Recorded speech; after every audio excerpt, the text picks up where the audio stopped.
Lorsque nous débutons une nouvelle année scolaire, nous sommes dans le doute. Est-ce que mes cours seront intéressants? Vais-je me faire de nouveaux amis? Vais-je réussir?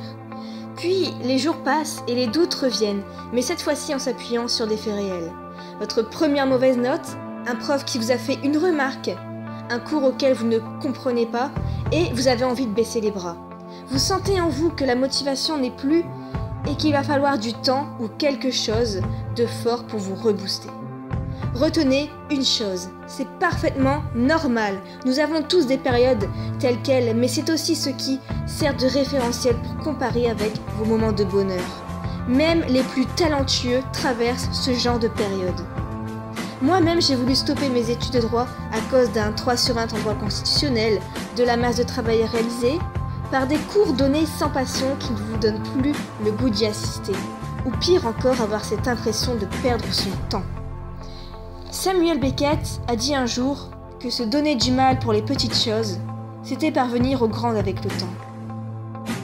C'est cet état d'esprit-là qu'il faut adopter. Si vous vous donnez du mal pour votre prochain TD en pensant uniquement à cet instant, alors vos efforts finiront par payer avec le temps. Personne, je dis bien personne, n'a le droit de vous dire que vous n'avez pas les capacités, que ça va être difficile ou vous juger sur votre aptitude à réussir. La seule personne à vous juger, c'est vous-même, et que vous croyez en être capable ou non, vous avez raison.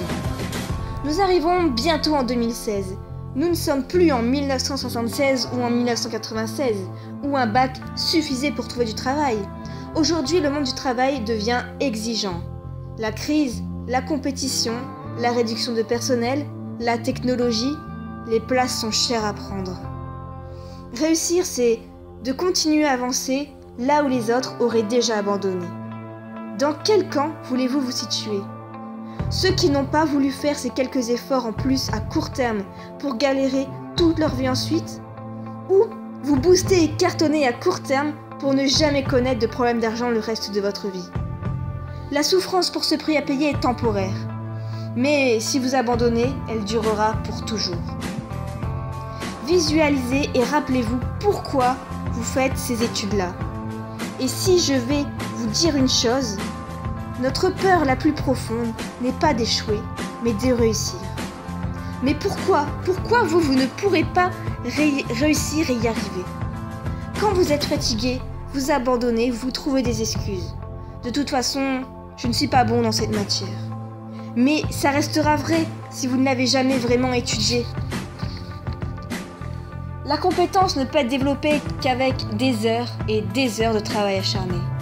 Ne souffrez pas en abandonnant. Souffrez pour continuer.